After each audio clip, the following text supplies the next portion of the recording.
Without a doubt, champagne is the most famous sparkling wine in the world, and that's for a very good reason, because it's the best.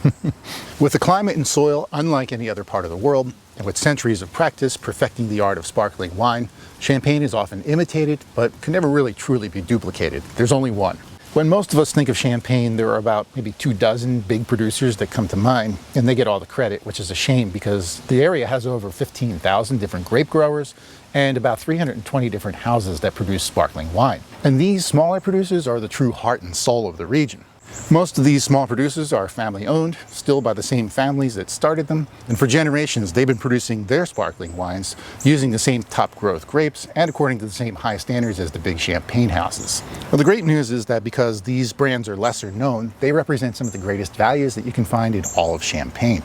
Both houses in this month's offering have been around since the 19th century, and both source their grapes from Champagne's highest rated Premier and Grand Cru vineyards. There are just 3 grape varieties that are allowed to go into a bottle of champagne. And our first champagne is a pretty traditional blend. It's balanced almost perfectly with 1/3 of each of those grapes. And that beautiful copper color there comes from Pinot Noir and Pinot Meunier. They're both red grapes. Champagne laws mandate that non-vintage champagnes like both of these here have to spend at least 1 year in the bottle aging on the yeast. This one here is aged for an average of 7 years, which gives it a real depth of character. I thought it had kind of a funky floral vibe.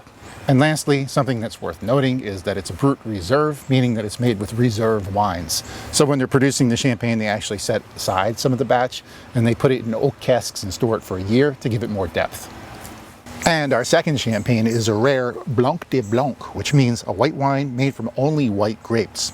And the grapes that go into this bottle of wine here are sourced from the hillsides of the Côte de Blanc, which is pretty much the best Chardonnay in all of Champagne.